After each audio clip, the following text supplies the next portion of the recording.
Hi, everybody. Dr. Eli Camp here with Vital Wisdom. And I'm so excited today to have a colleague and a friend join us, Dr. Trevor Sexton. Before I let him introduce himself, I just want to remind everybody what we're doing here on the Vital Wisdom is we're talking about the potential for the body to heal. We were created as self-healing organisms, just like everything on this planet.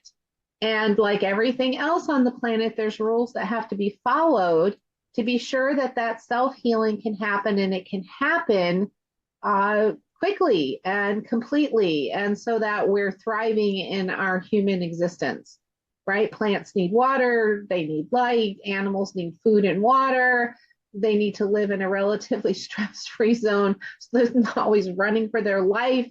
Like there's rules that come along with the creation of us, but they're not hard to follow. You just have to know what they are. And so this show is about teaching people, one, that there's potential, to what do you got to do to reach that potential. And then, of course, I have these wonderful guests join me who are other vitalistic naturopathic doctors who are doing great things in the world. And it's a chance for you to get to know them too. So that's what we're doing today. I have Dr. Trevor Sexton from Arizona, all the way from Arizona, where I bet it's, well, you live up in the mountains, so maybe it's not as hot as it is here in Oklahoma. But thank you for being here. Tell our listeners a little bit about yourself. All right. Well, I'm humbled to be here because I've seen who you've had on the show, and I'm grateful. My name is Trevor Sexton. I'm a naturopathic doctor in a small town called Sholo, Arizona, and I actually have a satellite office in Eager, Arizona, which is even smaller. I think the population here is 4,000.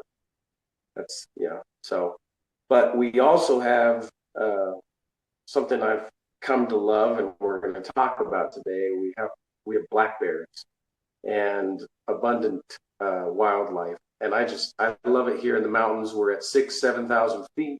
So it is a little cooler than Oklahoma, probably. Definitely cooler than Phoenix, where most people think of hot Arizona. So I couldn't handle there anymore. So we moved to the mountains. That's And why I've I left. become somewhat of a mountain man myself. I know I see you sporting that beard. That's awesome. So I practiced here 10 years, and I love the small town people. They're actually more of a mind to not use the standard medical procedures of pharmaceuticals and surgery all the time.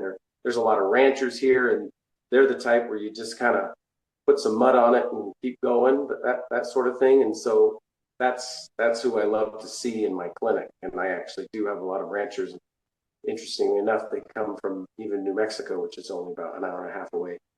But I practice in my office vital medicine. I tell all my patients my goal is to get you feeling well, off your medication, and off supplements. Um, there's very little supplements we actually need.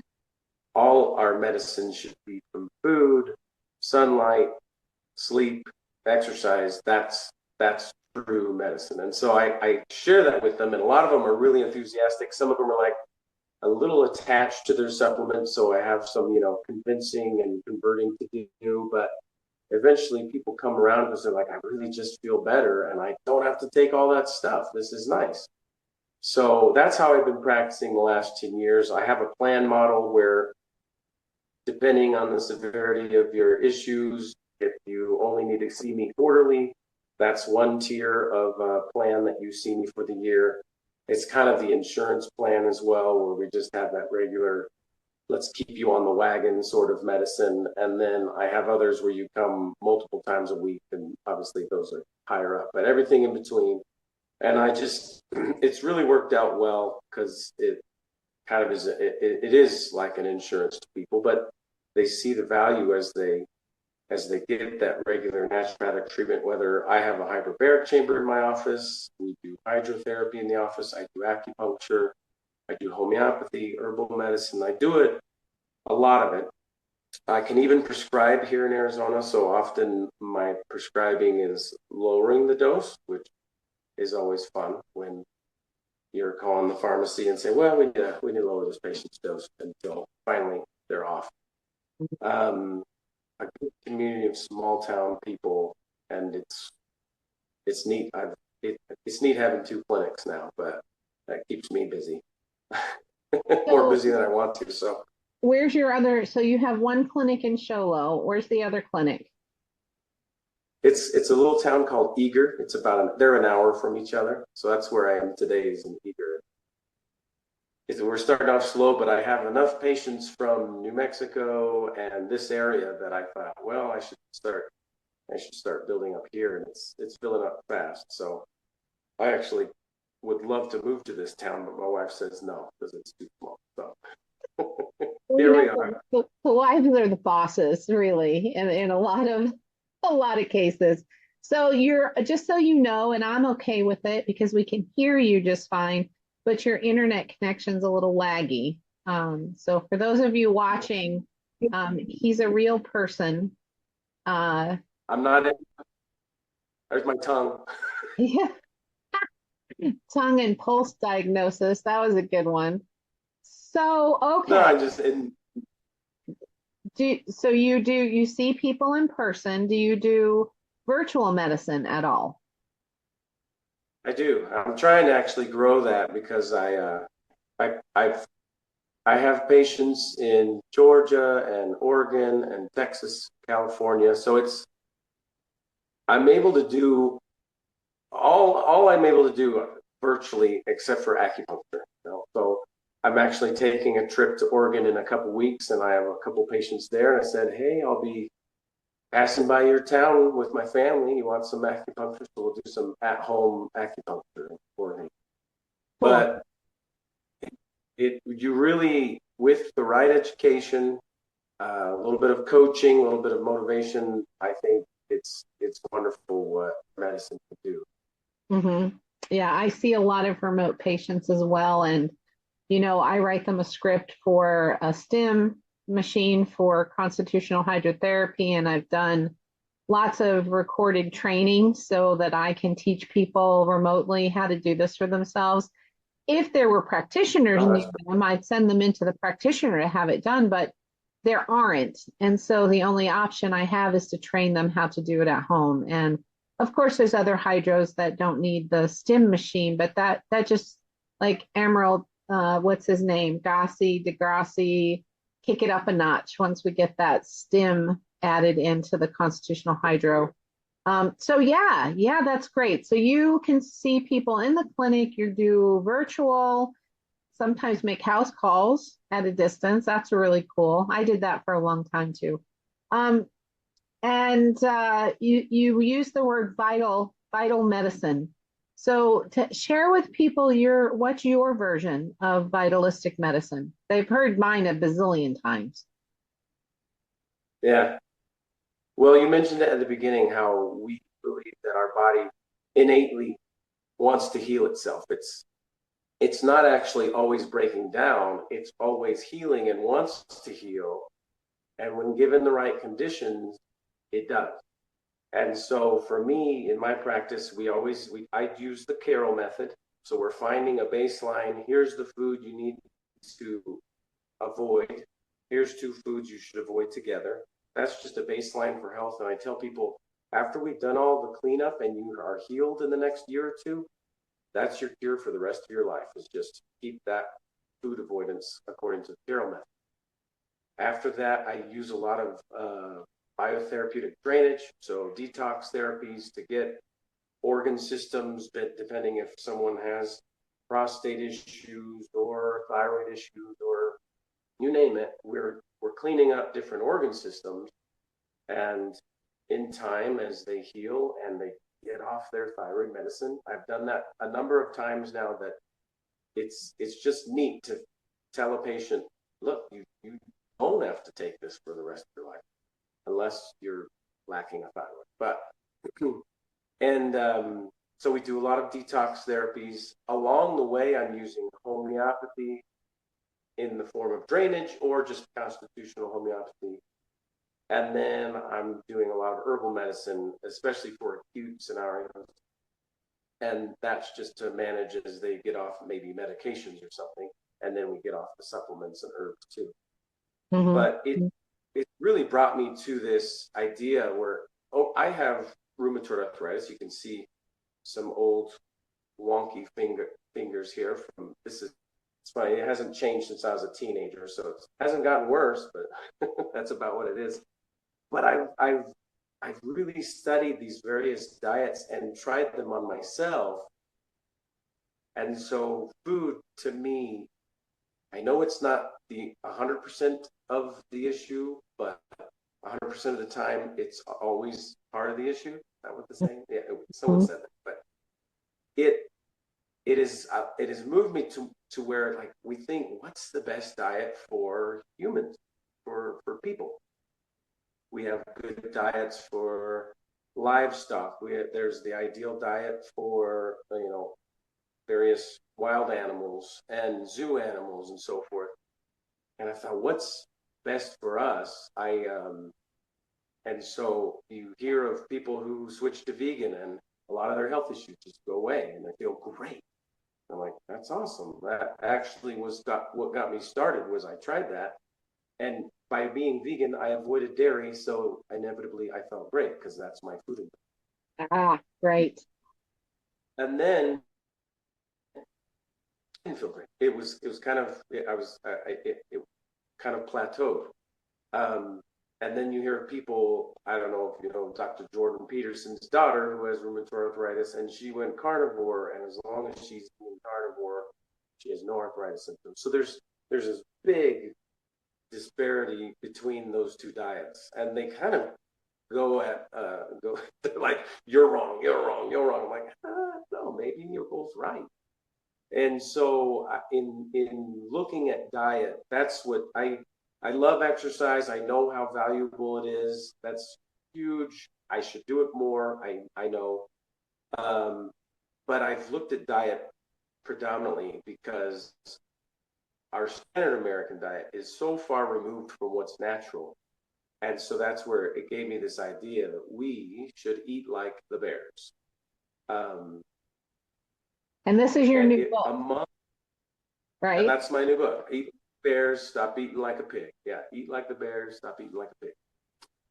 And it's neat I've been studying bears, and it's kind of like I'm using them as an analogy, but the more I study their diet and their lifestyle, man, we really need to eat like the bears. And what's neat about bears is there are vegan bears and there are carnivore bears, and there's every bear in between. They're all omnivores. Polar bears can eat plants. Panda bears can eat meat. But it's where they live that they have to eat what's there. And I don't think that humans should do the same, that where you live and what would grow there or what is available there is the best diet for where you live. We don't think about that enough. And No. I think it's not taught to us. And because it's not taught to us, then we don't think about it. You'd have to wake up one morning and ask the question, should I just be eating food that grows near me? And if you're not even introduced to that idea that's possibly a good thing, who would wake up and think that? You wake up and think, hey, what's at the grocery store? Or what if you grow food, what's growing in my garden? Or, right? I mean, yeah, we only in the last, I don't know, probably as recent as 60 years, maybe even 50. At the grocery store, you couldn't get something from Brazil, and you couldn't get anything that was out of season. I mean, in Phoenix, I remember when citrus was in season in the winter, you load up, and then once it's gone, it's gone. You're not getting citrus anymore. You're not getting oranges. You're not getting grapefruit. Right. And where I live in the mountains, citrus would never grow, so I would never get it. And that's, probably best for me. Definitely don't have coconut. I don't have avocado, don't have pineapples. So it made me think, if I may continue going on, the bears can only eat typically their range is 50 miles square. That's about it. So if you only ate what could be grown without a greenhouse, because so many patients are like, well, what if I had a greenhouse? I'm like, no, naturally what could grow, that's what's going to be best for you. And you look at what the nuts and seeds the bears are eating, the berries and various fruits the bears are eating, mushrooms the bears are eating, tubers the bears are eating, and then animals. They are typically, black bears especially, are eating more carrion, which is, an animal that deceased in the night, and so they're like, oh, look at that, fresh meat. But a grizzly in Alaska, on the Kodiak Island, is eating salmon 80% of its life. And they're just fine. They don't have deficiencies. They're eating salmon.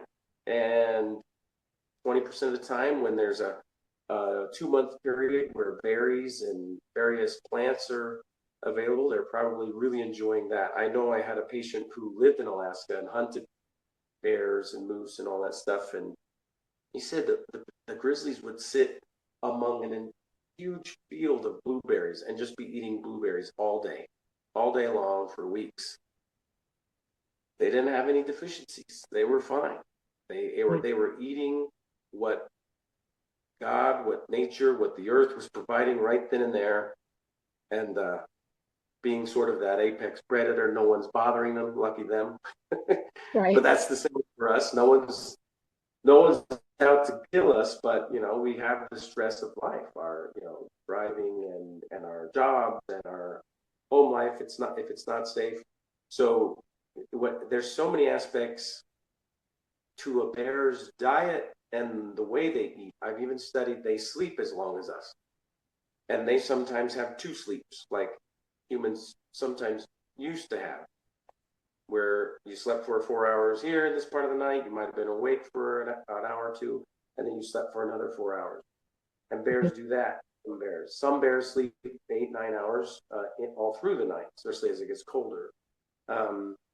And I've loved looking where I live in Arizona, probably all the more mid to southern states with black bears.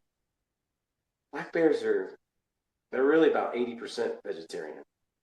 Wow. Because of their so 20% is fish and meat, 80% is nuts and stuff, and that doesn't mean that because you live in that area that's how you should eat. Because also in the book I'm going to introduce, so the book should be available by September. Well, okay, in September. So I'm excited because it's rolling, and I've got someone helping me, but we all might have a different season that we need to eat vegan for a while. And I've had a few vegetarians say that, like, I was vegan for a season, but it didn't serve me after a while, and I started eating fish, and then I started eating meat, and now I just have a good balanced diet. Mm-hmm. But for a while, it was all they could do. And I've had others do the opposite, where they needed to be carnivore. And as we cleaned up, oh, so neat, a patient the other day, she was carnivore for a good year. She came to me eating carnivore because all other food gave her extreme gas and bloating. Mm. We've done a lot of cleanup with some of that homeopathy, herbs, gentian skullcap. She's like, I love that stuff. But anyway, it's really helped her. So she's now like, I ate a salad, and it did. That was what wrecked her the most. I ate a salad. It didn't bother me at all. And I said, that's wonderful news. But just be aware, as we get to fall and winter, you might not do so well with that salad again. She's like, I completely understand. I felt really good eating carnivore in the winter, and as spring and summer has come, she's adopted where what humans used to do, you eat what's in season, you eat what's local, you eat according to your ancestry. So that's where I kind of play in the Carroll method. If your ancestors didn't eat potatoes, you can't eat potatoes either. So mm-hmm. it's and so that's where we're going to have an app with a website where you can find out what kind of bear are you. Are you a polar bear? Are you a grizzly? Are you a panda? Cute panda. And one of the things will be the Carroll method to find out what food you're intolerant to. But the other thing will be, what's your temperament? So we'll have I've really delved into the 4 temperaments or humors, as they were once called, still are. But that also can be very guiding as far as a woman who has a cold smoothie every morning and she just can't lose weight, and I'm doing everything right. I'm like, actually, I think your temperament calls for a steak and eggs in the morning. Right. And you're going to lose weight real quick if you adopt that. And it happens. So it's just there is no one ideal diet, and we are all different. But this is a fun way to find out what would possibly be best for you. People have asked about eat right for your blood type. It's like, I can mention that, I can adhere to that. I'm not totally familiar, but I have read his book. But I think there's more than the blood type as far as a factor of what your diet should be like. So it's been. He would agree with you, I think. I think Dr. Diadamo would agree. It is blood type, but it's more than blood type. I mean, there's also what you're talking about, the essence of who a person is. Do they run hot? Do they run cold? Are they fun? If you look at, Oriental medicine, right? Do they have too much yin, too much yang? And the Ayurvedic, right? So I love this idea. So now I can't wait to find out what kind of bear I am. Yeah, I'm afraid most people are going to be black bears and brown bears, but it'll be fun when I can occasionally say, "Oh, you're a panda." So yeah. it'll. I have it's been fun more than their diet. I also want to point out something bears do. If they're on the hunt, if you're a grizzly hunting and you make your kill, you're not eating on the go. Or if you're a bear, I have in one of my rooms at my office in Sholo, a picture of a bear catching a fish. Well, that bear doesn't just catch it right there, gobble it down real quick, and then keep catching as it's kind of hunting or fishing. It will take it to the shore. It's going to sit on its butt, and it's going to kind of dig at that fish a little bit. And man, they get picky as they get more and more full as the salmon run continues. They're just eating the eggs and the skin, and they leave the rest for all the other critters. But we need to sit and eat. That's another aspect, So there's not just what a bear eats and what kind of bear are you, but adopt some of their, just sit down, enjoy your meal, relax, and then continue about their day. As far as exercise, a bear will move 5 to 50 miles in a day, just bumbling around like a big old bumblebee. They're digging up stuff, they're lifting up logs, they're moving around, and it's like I was thinking on the way here, even the ideal career or lifestyle that would bring you closer to eating and living like a bear, which is fun to compare to, and I'll tell you more why, is a homesteader. And that's what you do, Eli. I just love watching your homestead and teaching people how to do that. It's I've got half an acre and we've got 26 chickens and 3 turkeys. It's more than the legal limit in my town, but some of them are going to get butchered, and that's okay. That's the cycle of those birds. But it's how we used to live, not even more than 100 years ago. Oh yeah, I know. So we started this program called Grow Oklahoma, but what I'm really hoping it will sort of turn into is just grow, exclamation point. And as I am applying for a grant from a research organization. It's not traditional research, but I am going to collect data because I read something in the headlines the other day and it said over almost 50% of people in the United States are growing their own food. And I thought, yeah, where are these people? And what's the question you asked, really? So this was reported by the National Gardening Association, whatever. Okay, so what they asked was, who's growing something? And so then I asked a different question. I said, what percentage of people are growing enough food that can sustain themselves and their family for a year? Okay, that drops to less than 20%. Then I asked the question, how many people hold the knowledge of how to produce enough food for their family for a year? 5 to 6% of the entire population of the US holds this knowledge. So what we're doing here on Long Shadows Ranch is trying to spread that knowledge and grow wisdom at the same time, because just because you can do something doesn't mean you necessarily should, which is what you're talking about. Just because we can eat all these different kinds of food, is that what's best for our body, right? Just because it's in the store on the shelf, is that what we should pick up and eat? And yes, it tastes good, but is it good for us? And so I'm applying for this grant to ask these questions. Can we take someone who doesn't have this knowledge, nor is it held by the previous 2 or 3 generations in their family, and can we give them this knowledge, and will they do something with it, and then will it begin to be passed on? Right? I mean, and you're talking about something that's very core and very central to what we teach, which is it, being able to produce it for yourself or forage for it.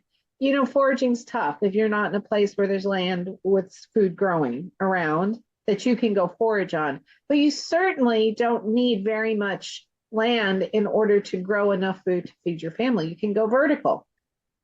Don't need that much land. Even if you live in an apartment building, go plant stuff on the roof, right? You can plant stuff inside your house by a sunny window. Could you produce enough to feed yourself for an entire year like that? Probably not, but you can find your local farms and your local homesteads and other people. And you know what we tell people is you grow the tomatoes and let them grow the potatoes or the sweet potatoes or the dark greens or whatever it is. I love this idea of what you're doing. I think it's going to be so valuable, and it's going to reinfuse knowledge that has been lost. Because I know we learned this from our ancestors up until a certain point, 100 years ago. You mentioned the grocery store, and not everything in there is supposed to be eaten. And so I make the analogy: bears rarely come into town unless they get addicted to the easy garbage food. And so all that garbage food is in town. They need to stir the boundaries of the town, and that's what you need to do at the grocery stores. You go to the edges of the grocery store, you go to the produce section, the meat section, and so forth, and you're not coming in the middle where there's boxed and bagged things that have lost they're so far removed from the soil that they're not really food anymore. No, they're dead. Something I want to share about bears that's neat in the animal kingdom is they're an omnivore, right? We're omnivores. It's neat. I've actually studied. We think of gorillas and apes as being probably a closer match to our digestive tract. Well, truth be told, bears are right there with them, and if not, in some ways, we're more related to a bear's digestive tract than the ape. But what's neat is bears are so adaptable. They live in the coldest regions up north and in the Central American warm regions. And granted, you know, in Central America, there's small little sun bears and cute little spectacle bears in Colombia and stuff like that. And they're giant polar bears in the north. But they live almost twice as long as other omnivores, namely as a pig. So the other caveat to my title is don't eat like a pig. And pigs only live 20, 25 years. The bears live 38 to 42 years. And so there they are eating the way they should be based on where they live and what kind of bear they are. And if we were to adopt that and somehow reduce our stress, that's actually going to be a big, huge key chapter, is somehow reduce your stress, manage your stress, because yesterday was a really busy day at the office, and I'm sitting there with a patient and they're telling me their condition. And I unfortunately looked it up the other day, and doctors live on average 10 years less than the average lifespan. And I was like, I'm going to die young if I keep doing this. So I I need to reduce my stress. And I have an example of a chiropractor here. He's like, I work 3 days a week. I discovered that's all I can do. 3 days in a row, and I've got 4 days to go ride my quads, decompress. I probably farm and take care of my animals. I was out with the chickens this morning. It's like being out here with the chickens and turkeys and giving them their food and water, and we can live, and they live healthy. There was a bear that had a baby cub at 38 years old, and if you compare that, to the lifespan of a human, that's like a human having a baby at 65 years old and almost 70 years old, and it was healthy enough to do so. And I just think we've been ruined, and I'm hoping this book makes it fun to go back to homesteading, to grow a little bit of your own food, what you can. Like you said, my wife lived in it wasn't an apartment, but a house with other girls, and we built a vertical, garden, some bok choy and some and a few other things that they're just added to salads or cooked as a side, but it's the pride and satisfaction that I grew that. Foraging, hunting. I actually never hunted in my life till last year. It was exciting, and so I'm doing it again this year. But it's to really, that I've learned helps you appreciate the whole process of gathering meat, as opposed to just going and buying what's there from feedlot cattle and eating those steaks, versus here's an elk steak that I know that elk was eating what it needed to be. And so that meat is going to be so much more nourishing. Cook it right, it tastes good. You don't have to cook it much. It's amazing. Oh yeah, absolutely. Well, okay, well, definitely we'll be on the lookout for your book to come out, and that's going to be the title, Eat Like a Bear, Not Like a Pig. I love it. That's a great title. And so, well, we're reaching our time here. Man, I could talk to you for hours. Tell my audience just a little bit about. So the only book that I had known about was the book that had pictures of the donuts on the front of it. Give us like a 2-minute synopsis of that. Yes. Yeah. Please bless the refreshments. Please bless the refreshments. So I wrote it with my friend Alan Bradford. He's a naturopath in Gilbert, Arizona. He's actually in 2 practices. One's a alternative cancer treatment practice, which is wonderful. And I'll send people to him. They'll drive the hours just to go there. I'm a Latter-day Saint, and at church you'll go and there's donuts or cookies or muffins or cinnamon rolls, and they tell you like, oh, come to this meeting, we're going to have cinnamon rolls. And so that's the draw. It's like, look what we're going to have: crack, cocaine. Just kidding. But the legal version. But I've talked to other denominations. They're like, yeah, we have coffee and donuts every meeting. And absolutely. I grew up as a Catholic. That was it. Coffee and donuts. And I'm like, and so I joked when I say, and someone will say they'll bless the food. They'll please bless the refreshments to nourish our body. And so I told him, I was like, we were in school. I was like, I want to write a book called Please Bless the Refreshments. And he laughed. He's like, we should. And then it was not till COVID, and we had a little more time on our hand, that we put this book together. And it's really just basic things in life that you should do.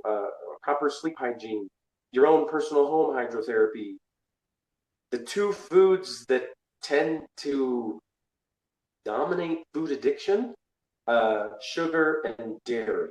So dairy has casomorphine. You break that apart. Once it gets into the digestive tract, that becomes morphine. What do most people say when they've eaten a lot of cheese? I feel so good. Well, they just got loaded themselves with morphine. Sugar, on the other hand, is just addictive, and you have that dopamine hit for a minute, and you drop. So you got another dopamine hit, and then you drop. So we only have 2 chapters on food. The rest of it's just basic lifestyle things that would be beneficial to your health and longevity, and kind of making fun of the idea that at church maybe we could have a fruit platter. That'd be kind of cool. Or Nuts. you just come. Or you just come, right? Well, awesome. Okay, well, we'll be sure to include a link to where people can get that book in the notes as well. Cool. And wow, so we should do this again sometime. But what would you leave? What sort of words of wisdom would you leave with the folks who are watching us today about their health or wellness or anything? I kind of leave this with all my patients as they might feel overwhelmed with some of the advice I give them. Find the foods that are healthy foods that you like and eat more of them. Fill your system with more of those foods. You're not going to get deficiencies because you don't eat your Cheez-Its as much anymore. But if you like sweet potatoes, and it's not your food intolerance, you can eat more sweet potatoes. That's what a bear would do. They just literally eat what's available, and it might be the same thing for days on end, and that's okay. Yeah, you're going to be fine as long as there's some level of protein. That would be good. So that's what I'll tell people. Is like my son is a picky eater. He hates it when I tell him that. He's 7 years old. Don't tell me that. I go, well, okay, you're particular. There's only one meat he eats, and it's turkey. And so we make sure he eats turkey. And actually, I give him a beef collagen protein drink every once in a while. So find the foods you like that are healthy and eat more of them so that you can shove out the other foods and you aren't craving those things. That's my final tip. I love that. Very practical, very good advice, and eminently doable. Well, thank you so much for being here and chatting with us. I'm looking forward to your book and discovering my bear identity. I'm sure a lot of other people out there are as well. And to all of you, thank you for being here today. And as always, I usually close with this idea. It can be overwhelming, this journey that you're on to reclaim your health, to give your body what it needs, to establish the parameters for you to thrive. The most important part is take one small step, because every single day you have a choice to step closer to health or further from health. And really think about those choices as you go along, and just even one a day, you end the day better than you began it. And pretty soon it becomes a habit to ask yourself, will this help me be healthier? Or will this make me less healthy? Right? And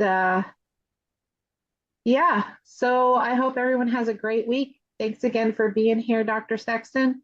And I'll see you when I see you, folks.